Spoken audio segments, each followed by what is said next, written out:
in terms of the evidence that we gather, certainly those issues and the living conditions and the exclusions of those communities are certainly at the heart of what we're trying to break, because obviously we have not gotten there overnight. And sometimes I think the expectation is that we will reverse and address and solve these matters overnight. And so when we look at the next segment of presentations, you will see exactly how the instruments that we are employing seeks to leverage the wider government systems. It has multiple objectives, and it seeks to invest, as he was saying, in human capital. At the same time, it has short-term objectives of some basic income transfers. That is small but steady, because then people can plan around that. And we can get your children in school, we can get your children immunized. You're pregnant in the first trimester, you visit the clinic, you don't wait till the complications set in and you're born the baby and then we have the problem. So it is about early preventative care and investment in early childhood stimulation, good education, so that these kinds of issues that we're seeing, we can sever that intergenerational cycle, if I put it that way. And like I said, it's not overnight.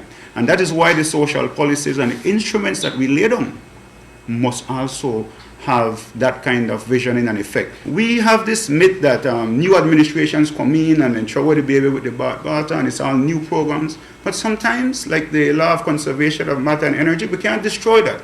We can only transform these things.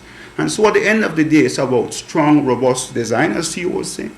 It's about how we as technical functionaries in the different ministries also help to demonstrate to the elected officials the various options and advise them. Now, we might not always take advice. And so we have to find ways to navigate, as I said, the balance between the political and the technical. And this is a tightrope walk we walk every day, let's be real. But at the end of the day, we have had long-standing social programs that have remained untouched. There are a number of different ministries under which different elements of social assistance, social insurance, wider social protection comes.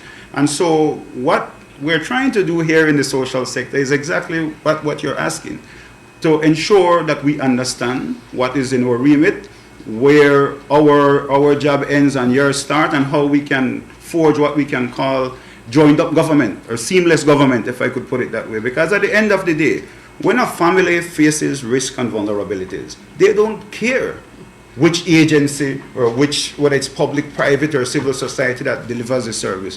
What matters is that there is that service, it is of quality, it is responsive, it is dignified. So I hear what you're saying, and I like to tell my colleagues in the technical platform that, you know what, it doesn't matter what four walls you work within.